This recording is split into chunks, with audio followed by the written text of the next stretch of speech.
À 7h43, les acteurs de l'actualité en direct sur Europe 1, alors que les préfets de Mayenne et du Finistère ont signé des arrêtés ciblés pour le port du masque dans certains lieux. L'Île-de-France, pic de contamination pendant la crise, est bien entendu scruté de toutes parts. Aurélien Rousseau est le directeur général de l'Agence régionale de santé de la région et il est votre invité ce matin, Pierre de Villeneuve. Bonjour Aurélien Rousseau, merci d'être avec nous dans ce studio lorsque le ministre de la Santé, Olivier Véran, parle de signaux inquiétants en Île-de-France. Est-ce que vous confirmez cette information et quels en sont les signaux ?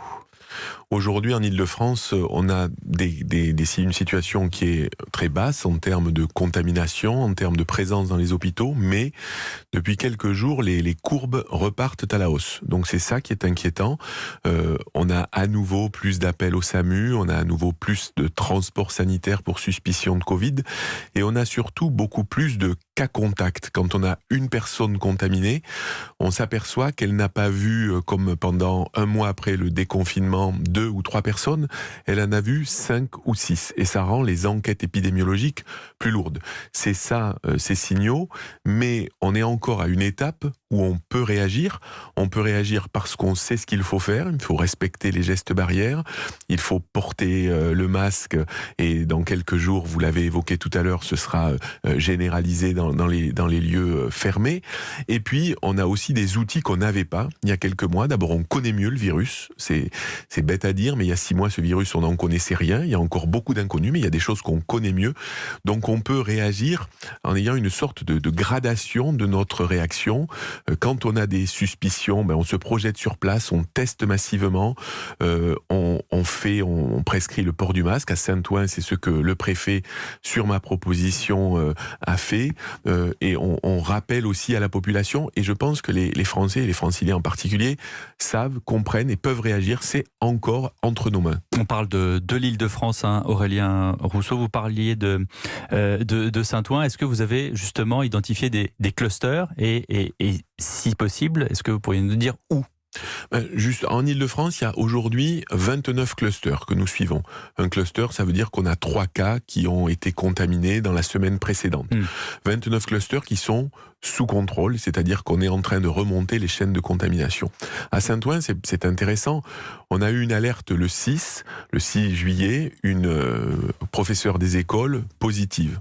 Le lendemain, la mairie nous signale que 2 employés municipaux qui travaillaient dans les écoles sont aussi positifs.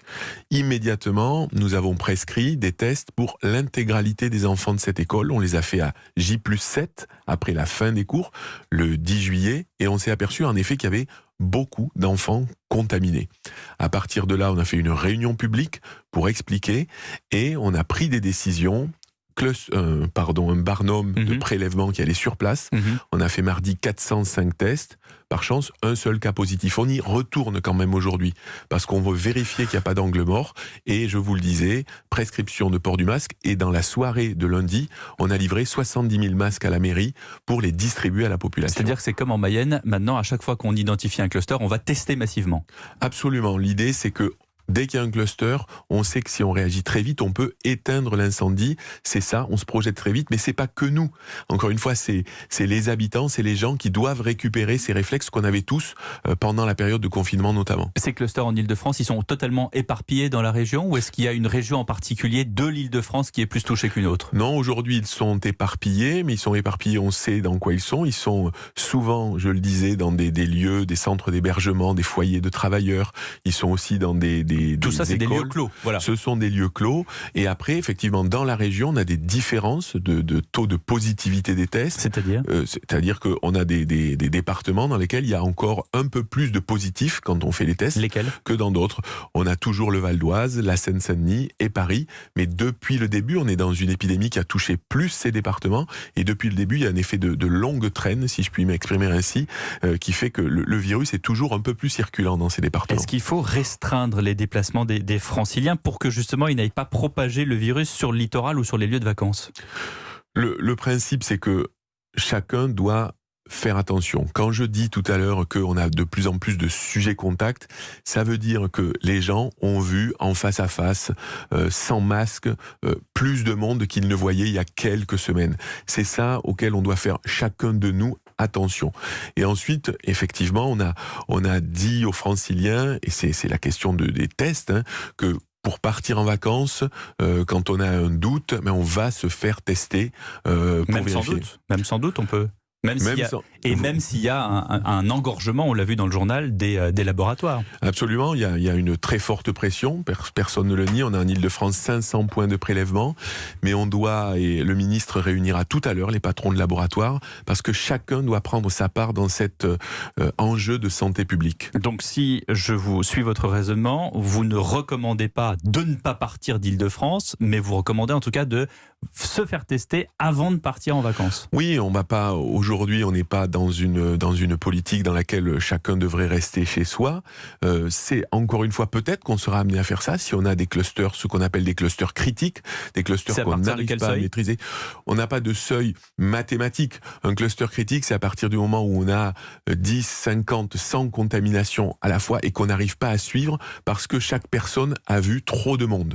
Donc c'est ce qui s'est passé à Mulhouse au tout début de l'épidémie. Avec le rassemblement évangélique. C'est ça qui, à court terme, est notre obsession. Ne pas passer à côté d'un cluster critique et savoir se projeter à toute allure sur ces situations-là. Donc pour l'instant, on n'est pas, Aurélien Rousseau, dans un scénario de reconfinement, ne serait-ce que local. On n'est pas dans ce scénario, mais tous ces scénarios, on les planifie. Si ça devait se passer, si sur une commune, tout à coup, on avait des dizaines et des dizaines de contamination, on devrait se poser la question. Évidemment, ce qu'on sait aussi aujourd'hui, c'est qu'on ne le fera que si on est totalement transparent avec les habitants. Voilà la situation, voilà comment on propose de réagir et que les habitants sachent que dès qu'il y a une situation, on va tester, on vérifie, on suit et on protège les populations. Et donc dans l'immédiat, si vous avez un doute, je répète ce que vous avez dit, Aurélien Rousseau, se faire tester, même s'il y a effectivement beaucoup de monde dans les laboratoires. Merci beaucoup. Aurélien Rousseau, directeur général de l'Agence régionale de santé d'Île-de-France. Merci d'avoir été avec nous.